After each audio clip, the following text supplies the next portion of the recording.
Agora, espere um minuto. Eu não posso deixar isto passar. Vem. Jesus era a semente de Abraão, falando da carne. É isso certo?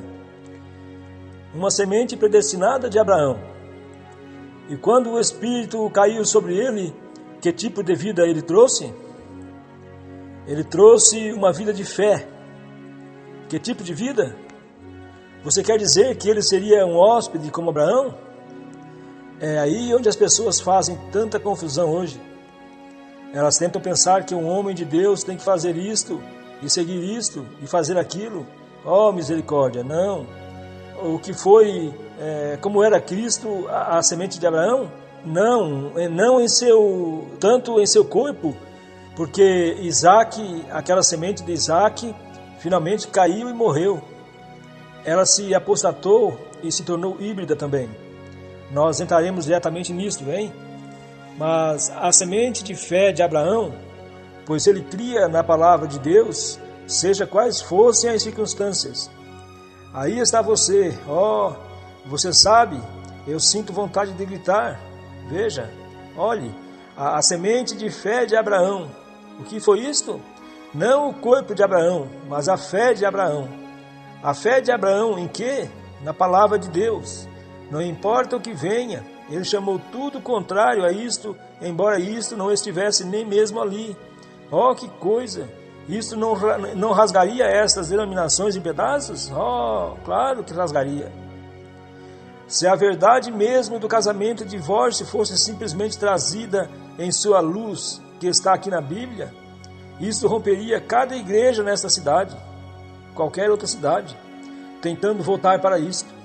Ambos os lados estão errados. Eu posso provar isto através da palavra. Ambos estão errados. Está bem. Se o homem deve fazer isto ou aquilo, ou a mulher isto ou aquilo, eu não direi isto, porque temos confusão suficiente agora no meio deles. Vem. Jesus disse, deixe-os de um lado, cegos guiando cegos.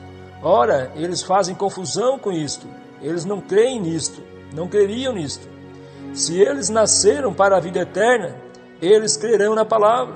Isto é certo. Se não crerem, Deus se manifestará a eles. Se eles não creem nisto, ora, eles não crerão nisto. Isto é tudo. Vamos chegar nisto primeiro. Podemos chegar nisto talvez mais tarde, mas vamos cuidar disto primeiro e ver por que devemos crer nestas coisas. Como temos que crer nelas. Você deve crer nelas, senão você está perdido. Você está. Crer em quem, irmão Brana? Você? Não, Senhor, não em mim. Você crer em mim? Estou dizendo da palavra. Não estou colocando nada aqui. Estou apenas lhe dizendo o que a Bíblia diz sobre crer nesta palavra. E isto é o que eu tenho feito. É tentar crer naquela palavra exatamente da maneira que ela é escrita. Eu não adiciono nada, não tiro nada. Eu apenas a leio exatamente da maneira que ela é e creio nisto exatamente assim. É pela graça e ajuda do Deus Todo-Poderoso. Ele tem confirmado isto e peço a qualquer um para desprovar isto. Agora você nas fitas venha fazer isto. Diga-me se alguma vez eu já lhe disse alguma coisa errada. Isso não aconteceu. Diga-me qualquer coisa a qualquer tempo que Deus nunca confirmou e operou exatamente de acordo com que isso foi dito. Correto? Predestinado como ele foi. Faz a palavra semente a mesma água em que? Esta igreja hoje é a noiva predestinada? Disse Deus que ele teria uma noiva sem mancha ou ruga? Então é predestinada, não é? Bem, Cristo foi predestinado. Ele era a semente real de Abraão. E o que isto fez? Quando o Espírito veio em Cristo, ele testemunhou a palavra de Deus. E quando a água, Espírito, cair na palavra semente, a semente real da fé de Abraão, da palavra de Deus, produzirá o mesmo tipo de safra. Digamos, eu não creio naquilo, correto? Vamos descobrir. Vamos ver agora. Somos nós semente de Abraão? Gênesis 17. Voltamos em Gênesis e obtenhamos o capítulo 17. Estou pulando muito destes aqui, mas eu tenho que atingir alguns destes aqui, porque algum crítico pode aparecer e dizer: eu não creio nisto. Então colocaremos um pouquinho ali para que ele possa parar de dizer isto, vem? Correto?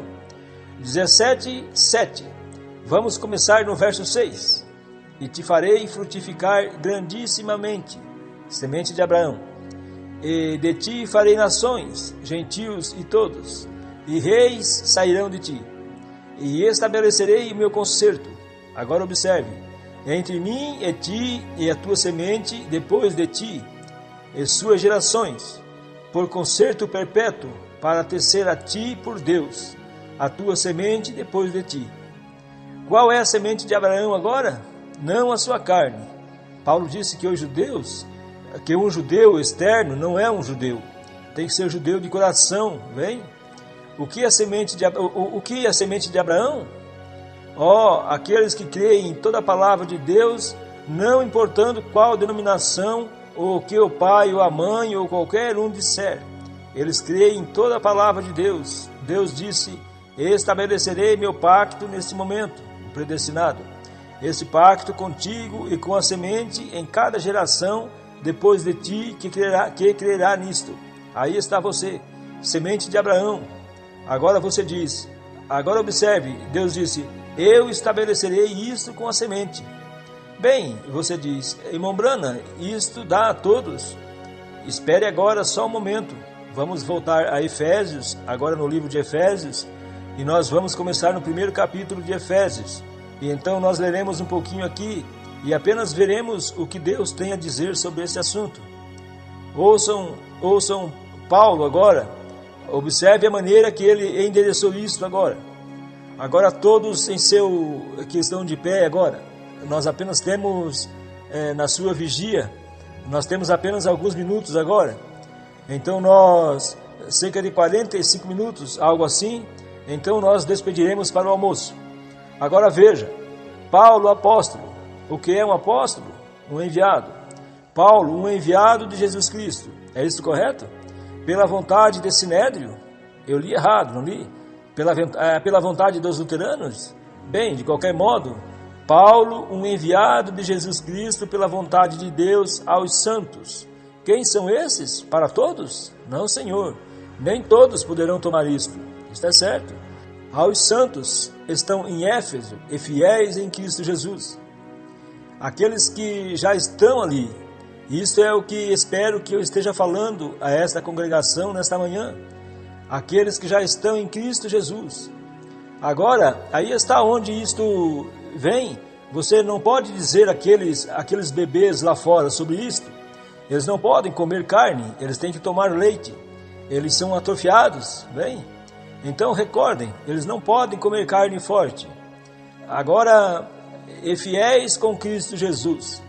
A vós graça e paz da parte de Deus, nosso Pai, e da do nosso Senhor Jesus Cristo. Correto? Bendito Deus e Pai de nosso Senhor Jesus Cristo, o qual nos abençoou. Agora ele está falando com a igreja agora. E isso não é para os de fora, apenas a igreja. Com todas as bênçãos espirituais dos lugares celestiais. Como nesta manhã, aqueles que amam isto estão apenas comendo tudo. Lugares celestiais em Cristo, como também nos elegeu. Nós o escolhemos? Irmão Brana, me perdoe, eu escolhi, não você. De acordo com a palavra, você não escolheu. Jesus disse: nunca me escolhestes, eu vos escolhi. Sim. Quando ele escolheu? Quando Jesus disse que ele escolheu a sua igreja? Antes da fundação do mundo, como também nos elegeu nele. Naquele último avivamento que o Dr. Fulano de Tal teve? Não. Você pode ler isso no credo, em um manual, mas não neste aqui. Como também nos elegeu nele antes da fundação do mundo. Quando fomos escolhidos? No último avivamento? Na noite em que fomos salvos? Ora, quando não existia o mundo, não havia estrelas, não havia átomos, nenhuma molécula, foi aí quando fomos escolhidos. Amém? Não me deixe começar a pregar sobre isto. Estou apenas tentando explicar algo aqui, correto? Antes da fundação do mundo, para que fôssemos o quê? Membros? Não, fôssemos, depois que fôssemos salvos, faríamos apenas o que tu quisesses. Não, fôssemos santos e irrepreensíveis diante dele qualidade de membro? Oh, não, é em amor, não é? Isso é certo, correto? Em amor. Me desculpem, eu acho que estou cortando muito, eu não devo fazer isso, correto? É em caridade. E nós, o que é? Nos predestinou para filhos de adoção, a semente do princípio, vem? Por Jesus Cristo, para si mesmo, segundo o beneplácito de sua vontade. Quem fez isto? Deus. Quando ele fez isto? Antes da fundação do mundo. Então, se viemos de um nascimento ilegítimo, através da corrupção de Eva, fazendo-nos todos seus filhos e sujeitos à morte, então o Deus soberano tem que fazer um caminho para redimir seus filhos. E todo o que o Pai tem me dado virá a mim. E ninguém pode vir a não ser que meu Pai o traga. Oh, que coisa! Agora, onde está a grande coisa que você fez? Você nunca fez nada. Você deve se sentir envergonhado. Deus quem fez todas as coisas, tudo se encaixando corretamente. Alguém chegou outro dia e disse que alguém havia dito algo ruim a meu respeito e me acusou de algo que estava errado. E eu disse, esqueça isto. Disse, como você pode levar isto assim? Aquilo envolve a sua família. E eu disse, que coisa. Eu disse, esta prova estava predestinada para mim desde antes da fundação do mundo. Eu disse, claro, então tudo bem. Disse, como você faz isto? Eu disse, se eu olhasse para este lado, eu estaria caindo o tempo todo. Esta é a maneira com as pessoas hoje. Se eu aceitasse a verdade da palavra de Deus, irmão Brana, eles me chutariam para fora. Bem, o que você está procurando aqui? Olha aqui fora, no fim do caminho. Vem. Um homem que se parece assim, ele não sabe para onde está indo. Ele está olhando para este lado. Mas se você olhar para longe, você não se importa o que está acontecendo agora. Você sabe para onde está indo. Vem, é isto. Olhe para onde você está indo. Permaneça em linha com a palavra. Correto? Nos predestinou agora para a adoção. Agora você crê que fomos predestinados? Agora foi Jesus predestinado? Ele era o Cordeiro de Deus já sacrificado antes que houvesse luz, antes de haver um meteoro, antes de haver uma molécula, átomo, qualquer coisa. Ele foi o Filho de Deus sacrificado. A grandeza de Deus! Então estes pequenos cérebros de amendoim, saídos de alguma incubadora sobrenatural manufaturada por aí, tentam debater e dizer que isto não é certo. Isto é uma vergonha. Quem é você? Alguns deles até mesmo dizem que não existe inferno, e você está assentado em cima disto todo dia. 8.000 milhas de espessura bem abaixo de você, vulcânico. E então olhe para cima e desafia Deus e sua palavra. Quando você desafia a palavra, você desafia a Deus. Isto é certo? Que coisa! Quão grande és tu, Senhor! Quão fiéis devemos ser! Correto? Então, os crentes da palavra e do Espírito devem ser um. Você compreendeu isto? Crentes, a palavra e o Espírito são absolutamente um. Você não tem o seu próprio pensamento. Você não usa a sua própria mente. Não é isto maravilhoso? A mente que está em Cristo está em você. Veja, a mente está em Cristo e você tomará a palavra exatamente como Ele fez, porque Ele era a palavra. E se a mente de Cristo está em você, você é a palavra. Você é a palavra viva de Deus, representantes dele aqui na terra. Isto é certo. Continuando a obra, a igreja deve ser desta maneira.